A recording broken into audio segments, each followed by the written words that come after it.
Anna here. Welcome in the second video created for Altenew May stamp and die release, and I will be making a layout inspired by the new Bride to Be stamp set, and I printed out the picture of me and my hubby on our wedding day. And I am starting with creating kind of stencil using a fine alphabet die. It's also a set from the new release, but I'm not going to use letter. I'm going to use the leftover as a stencil for my page. And I took 12 by 12 watercolor paper sheet, and I am going to apply a texture paste through this temporary stencil. I'm going to trim it down to help myself with applying the texture paste, and I am using a Prima, maybe not Prima, maybe more Finaver, however you pronounce her nickname, texture paste. It's very light and airy, and I love how it works with stencils. But if you don't have the Prima one, you can use any texture paste you want. I wanted it to be white, but you can also use any other color. And I'm going to create a wreath of the flowers, so I applied the texture paste only in the shape of the circle. And when it's dry, and you have to be sure it's totally dry because it will melt down using when you are using the water, I'm going to apply to hide the swap color mist. One color is called I don't remember the colors. One color is called blush. It's the pink one, and the second color is called coral. And I will leave you the links in the description box, so you can purchase them if you want. And I am applying them using a lot of water, and I wanted to spray with the coral one, but this mister is already stuck. I need to put it into the warm water, but I didn't have time to do this, so I just open it and use the brush to apply the color. And the third color I'm going to use is just a pink one. I think the name of the new edition of this mist is a little bit different. I am not sure, but I think that it's a primrose maybe. And I finished my composition, adding a little bit of the gray paint on the surface. This is the Shimmer's Thunderstorm, maybe Creamies. I will leave you all the links in the description box. Sorry, I don't remember the colors. And I dried everything. This is how my wreath is going to look. I organized it on the side because I wanted to know if it will look good, but I will glue it down over the surface. And now I'm showing you the pretty Bride to Be stamp set and die set that I used to stamp those flowers, and I'm going to show you few flowers, how to create them.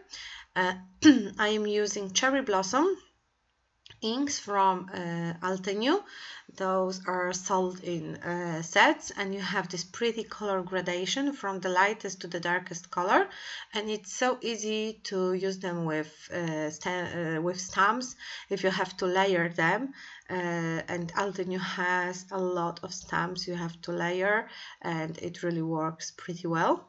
And I'm just stamping one on another, starting with the lightest shade of pink, and then adding a little bit darker shade and the black in the middle. And I will do the same with the leaves and the branches, because we also have kind of a branches in this set, and we have also a die set to cut them all out. And I also have those flowers, two flowers on one stem. that I wanted to stamp. This is only for you because I already stamped all the stamps because you saw the wreath, but it was a very long process, so I didn't record it all, and I thought I will just show you how easy it is to assemble the flowers from this set. And it has some wedding related inscriptions like maid of honor, bridesmaid, groom, bride, but I think you can use those flowers in many other projects, and you really don't have to be worried it will be only for weddings and you don't have much of the wedding picture, or you have none, because the flowers are, I would say, they will match everything you want to scrap. And now I am going to use this Altenew mini die cutting machine and the dies to cut out the flower and the tiny flower with stems. And I'm rolling everything through the machine. I am using a piece of washi tape to stop, to prevent the dies from moving, and it would just not cut the stamp well. So this is how you make the flowers, and now it's time to make it like 200 times if you would like to copy my page and use different colors of inks to create more shades. I used reds, pinks and green, and I also added yellow flowers, and now I'm just going to put them on the background and add some 3D foam squares beneath some of the flowers because I like adding dimension to the page. But not every flower will have a piece of cardstock or not cardstock, cardboard or 3D foam square beneath it. That's why it will be much layered. If I will add different levels of sorry, I don't know how to explain it. Different layers of cardboard, not cardboard. What is wrong with me today? Of different layers of 3D foam squares. So for some flowers I add 0 foam square, for other flowers I add 1 layer, and for even other flower I add 2 layers, and I will have a pretty dimensional wreath created thanks to that. I am starting with the biggest flowers, and then I am adding smaller elements and leaves to finish the composition. This is something I advise you to do if you want to create a wreath. Start with the biggest elements and go to the smaller elements like leaves, like maybe berries or something like that, to finish your composition. I will be moving forward to the upper side of the wreath.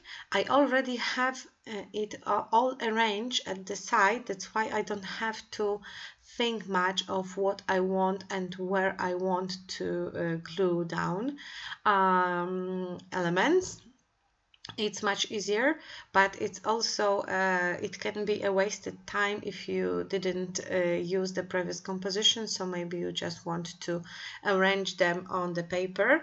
And after many minutes later, I am almost done with the wreath. I'm adding some smaller elements to finish it.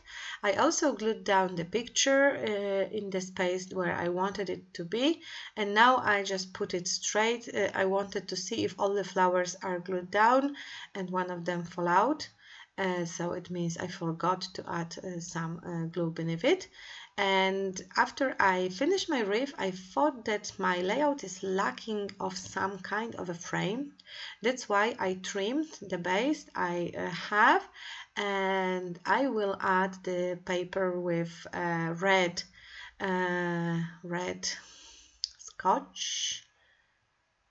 I don't know how to say how to name this pattern, but the paper is from Main Squeeze collection by Create Paper, and I'm going to use it as a frame for my layout. And now I really like the effect. It looks more finished right now than it was looking before, and I will finish my page adding only bits and pieces from this collection.